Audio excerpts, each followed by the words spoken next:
I'm John Craig, live now in Troy as we are following breaking news. That boat we were watching and the Captain JP have broken free and are moving down the Hudson. A day of maritime mayhem here on the Hudson, and most people realize it could have been a lot worse. At one point, the Captain JP was wedged under the Livingston Avenue Amtrak bridge. First time we are seeing the Captain JP3. Take a look at the damage done.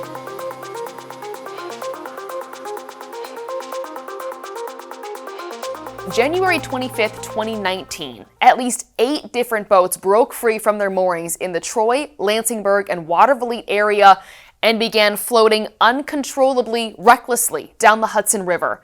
The timing could not have been worse, just as the morning commute started. As the out-of-control boats raced toward busy bridges, many had to be shut down. Reporter John Craig and photographer Donna Kessler raced to the scene. Don't adjust your set. It's okay. That water behind you is the Hudson River. We're looking through a chain link fence because it's the best we can do at this point. Let's pull it out here, Donna, and show them where we are. Down here on River Street, well, behind River Street, actually, down below where the old Troy City Hall is. They've got the bridge behind me closed. We have police activity here. This is the Congress Street Bridge above me. It is closed. The Menands Bridge is closed. As you said, the Patroon Island Bridge closed.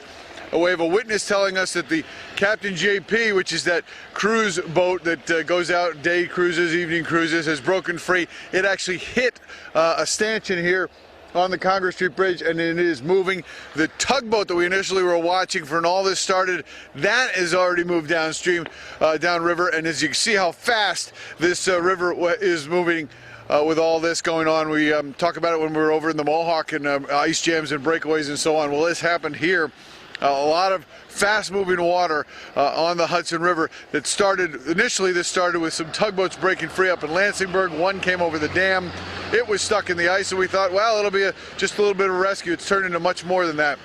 Again, that tugboat is long gone, and things are moving down river of the Hudson. So for now, all this traffic that's coming around here as well, they're not going to be able to go over into Watervliet and then Congress Street Bridge. It appears now that the Green Island we came over the Green Island Bridge, it was open, and it looks like from what I can tell now, the Green Island Bridge, I can see some traffic on it, I believe. So, but you're going to be very careful if in fact you're using any of these bridge crossings this morning. So we'll keep watching it for you. We'll move downstream, try to get you a better idea of what's happening, and we'll keep making those phone calls. We're live in Troy this morning. John Craig, News Channel 13. Back to you guys. John, just so you mentioned it, but I just want to make sure people heard the Congress Street Bridge, the Menands Street Bridge, and Patroon Island are all closed right now. As far as I know, that's our understanding. Definitely Congress Street, because that's where I'm standing here. I got police on either side. Menands, yes, there's a police activity there, and you just mentioned the Patroon.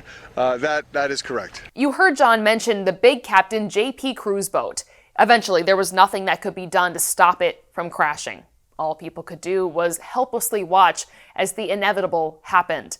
The boat first hit the Congress Street Bridge, then wedged itself under the Livingston Avenue Railroad Bridge. Quickly, the Department of Environmental Conservation determined weather was the likely cause. Lots of rain, runoff, brought a lot of water and debris and ice into the Hudson and pushed these lines that had tied up to the shoreline past the breaking point. So I think that may have been the cause. We're going to look into it. The big boat made it back home. While it wasn't a total loss, the boat still had more than $100,000 in damage, as Jill Kanopka showed us. Broken railings, smashed windows, mangled metal, and more. The biggest project is in the very stern of the boat. They got to cut the back 15 feet of the boat out. Yeah. Roll plate and put new plate around the stern. Some of the work now needed on the Captain JP3 after slamming into the Congress Street Bridge before hitting the Livingston Avenue Rail Bridge, where it came to rest in the ice-filled Hudson River Friday. A state drone capturing these images from high in the sky of the 4-deck cruise ship's stunning halt. It's a freak accident. One of the tugboat captains said it was an 8 to 10 foot high ice flow coming down from the lock going right downriver. The Coast Guard actually said this was highly unusual, very rare that they would ever see the current flow and ice flow this bad at any time in the last 15 years. A frantic phone call down in Florida to the owner of the Captain JP Cruise Line from local firefighters. Pretty hectic. It's not a good thing to be called at 5:30 in the morning and told your boat's floating down the river. They said that a tugboat came over the dam, broke loose, and then ran into the front of the boat, knocked the boat off its moorings, and then it was just a chain reaction from there on. The outside damage to the boat will cost between $75,000 and $150,000. The owner is insured. The beloved boat, he says, will be back in no time after 2 tugs helped haul it back home to Troy Friday afternoon. In a state of emergency like that, any tugboats that's available automatically come out and render assistance. And then they work all the payment details out afterwards. And who was that company that helped you? New York Waterway. The boat should be finished up in the next 30 days, and then we're just going to wait until April and then bring the boat back up in April. Next week, the Coast Guard, according to Pledger, will inspect the JP. We always secure it with additional lines come wintertime. We had a total of 10 different lines out, 1.5 inch to 2 inch in diameter each. So it's been more than suitable. In the end, the Captain JP, 5 barges, and tugboat were all secured. However, a mini barge sunk. Amazingly, the cruise vessel was repaired and back in business less than 4 months later, but with new battle scars and a story that people will be talking about for years to come. The whole crew chipped in. By the time it got to the shipyard about 30 days later, this is what you got. For more coverage on past news events like this one, head to our News Channel 13 YouTube page, click on News Vault 13. For now, opening News Vault 13, I'm Rachel Teedy.